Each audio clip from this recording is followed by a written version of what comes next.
Quando a revolução se concretizou no Irã em 1979, com a derrubada do Shah Pahlavi, os novos líderes radicais rejeitaram completamente a ordem global existente.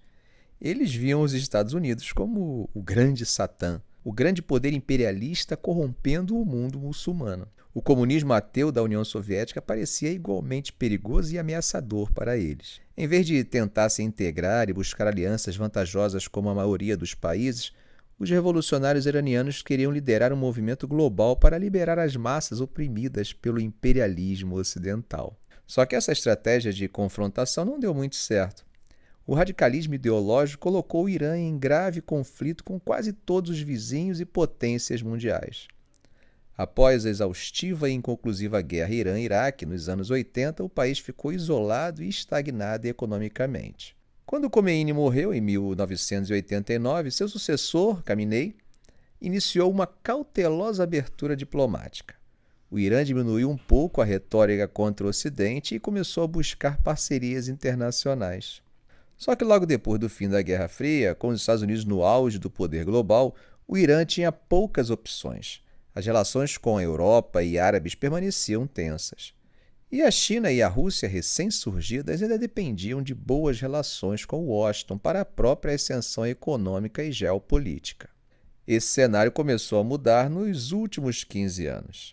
À medida que a hegemonia americana entrou em declínio, China e Rússia ficaram mais dispostas a desafiar a ordem global liderada pelos Estados Unidos.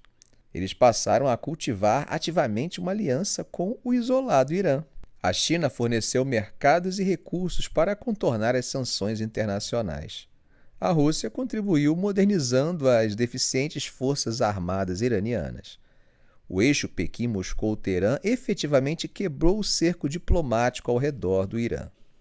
Já nos anos 90, o Irã havia tentado uma abertura econômica, mas com resultados frustrantes. O país fez acordos pontuais e limitados com China e Rússia, mas por falta de opção. Ainda assim, Pequim e Moscou tomavam cuidado para não irritar demais os Estados Unidos. Foi no contexto da crise nuclear que o Irã percebeu a necessidade imperiosa de obter o apoio chinês e russo. Para reduzir a imensa pressão diplomática e econômica americana, o regime dos ayatolás precisava de aliados poderosos.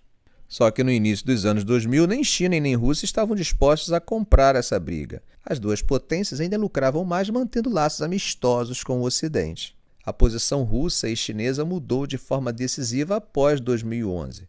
Primeiro, a sangrenta insurgência no Iraque minou muito o poder americano na região. Depois, a onda de revoltas da Primavera Árabe ofereceu ao Irã a chance de expandir sua influência sobre países em crises como Síria e Iraque. O acordo nuclear de 2015 acabou sendo um ponto de virada.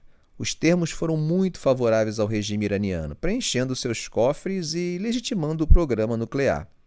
O Ocidente esperava que o maior intercâmbio moderasse os ayatolás, mas isso não aconteceu.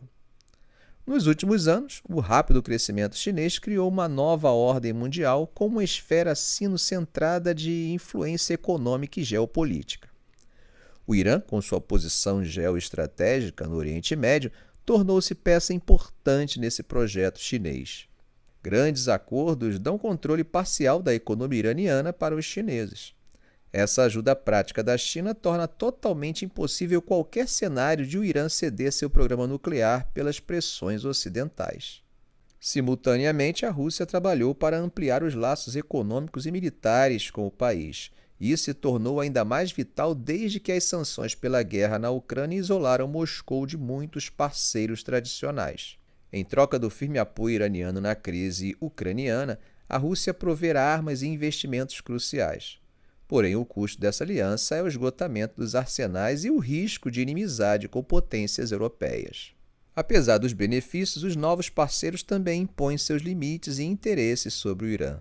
Por pressão chinesa, o Irã precisou reduzir hostilidades contra a Arábia Saudita, seu grande rival regional.